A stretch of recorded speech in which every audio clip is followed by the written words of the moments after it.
Viewers and subscribers, welcome to my channel Technical News Service. Here what we have for you in today's news headlines.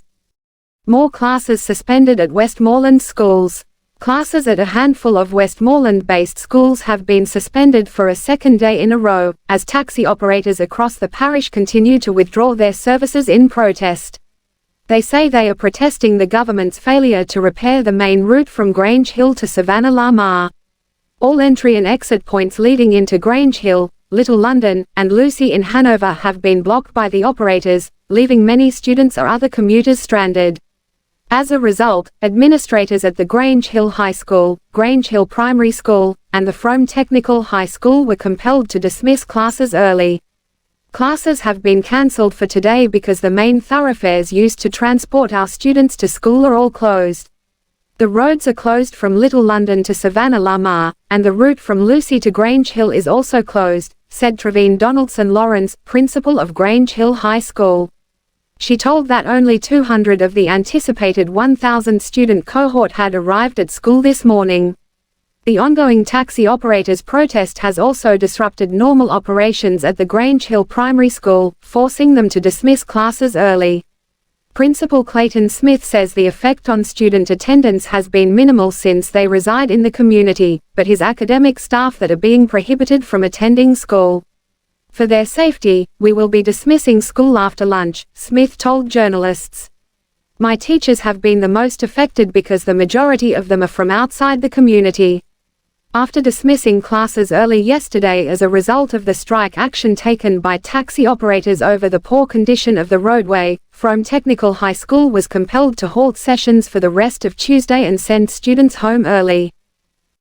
Don't deny access to education as punishment, ministry warns. Minister of Education and Youth Favour Williams Monday cautioned school administrators and teachers against using denial of access to education as punishment. In the wake of a report which cited a possible lockout by a school of students who sported a school bag branded "Dunce," Minister Williams said, school administrators and teachers need to apply corrective actions consistently and prudently in accordance with our laws and established best practices in education. Numerous studies have shown that denying students access to education as a means of punishment worsens undesirable behaviors. The minister said the age-old practice of denying access to education as punishment is not only counterproductive, it is illegal. Barring students from schools contravenes Article 28 of the United Nations Convention of the Rights of the Child, to which Jamaica is a signatory, the Education Act, 1965 as well as the 2004 Child Care and Protection Act, which is built on the best interest principle and also states that school leaders and teachers are acting in loco parentis in place of a parent. She stressed that administrators and teachers have a duty of care to the students. In addition, administrators and teachers are agents of the state, in that, they work on behalf of the state and every decision made is not personal, but rather a decision on behalf of the state. Therefore, school administrators and teachers must make decisions that show that they are trained, cognizant and respectful of the laws of the land, the country's international obligations, human rights, the rights of the child as well as the policies of the Ministry of Education and Youth. Our school leaders cannot do as the untrained persons. They are expected to demonstrate their training in developmental psychology, socialization, behavior change management, classroom management and positive discipline, all undergirded by the best interest principle, the minister added. She said, too, that children are minors and it is clear they are victims of the failures of agents of socialization. Our school administrators cannot fail them, too, they must demonstrate that they are mirroring the behavior that they want the students to model, that is, compliance with laws and regulations. Minister Williams also reminded school leaders that parents-guardians must be engaged regarding matters pertinent to the interests and development of their child or children. The minister listed a number of alternatives school administrators should consider instead of barring students from accessing their education. These are: engage students in conversation about the appropriateness of their behaviors, choices and consequences. Hold motivational sessions with children using exemplary personalities. Convene empowerment session for parents with a focus on positive parenting.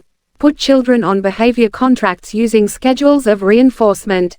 Refer students for internal or external counseling. Ask students to do research and launch positive behavior campaigns. Make use of student leadership to champion change. These include peer counselors, student councils, class prefects, leaders of clubs and societies and other such organizations.